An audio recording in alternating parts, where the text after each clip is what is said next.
It's summer in Chicago.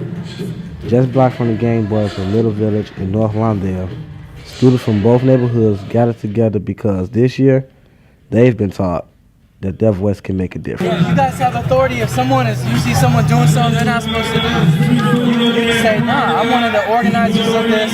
You can't do this. Right.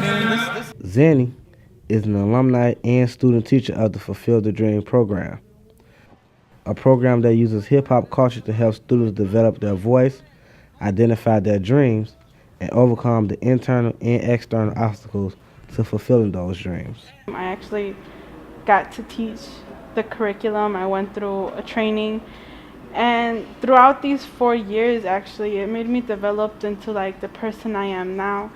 Roberto does consulting work across the country, teaching others how hip-hop can heal. Well, I remember back in 2005, I had just recently graduated from college, and during that time, there was a lot of articles that were coming out in the newspaper talking about the police were coming to the school and that the teachers couldn't teach because there was so much disruption.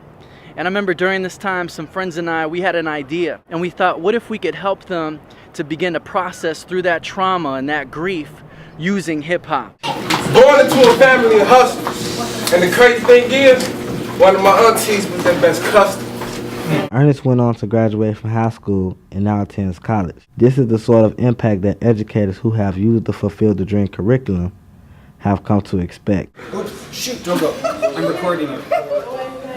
Fulfill the Dream has had a significant impact on our students. I would say I've had an impact in 3 ways. One is their leadership, one is their academics, and 3 is their personal empowerment and liberation. One of the things I've realized as a teacher is that my students are dying for to find a voice. And so I stand here on this stage of the auditorium in which I perform my poetry for the first time and where I was encouraged to grow. It wasn't until I actually joined the group with Fulfill the Dream that I began to come to school more often, stay after school more often. As a teacher, you feel this barrier between you and the students. There's this separation there, and actually being involved with the curriculum allowed me to see my students and for them to see me in a new way. I have to make a distinction between schooling and education. You know, I think schooling basically looks at the student as if they're not bringing in knowledge. It makes it really competitive.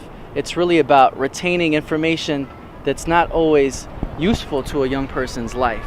Whereas education says that every young person has experience that is valuable, that needs to be accessed. Every young person not only has the ability to solve problems on a standardized test, but they have the ability to solve problems in their communities as well.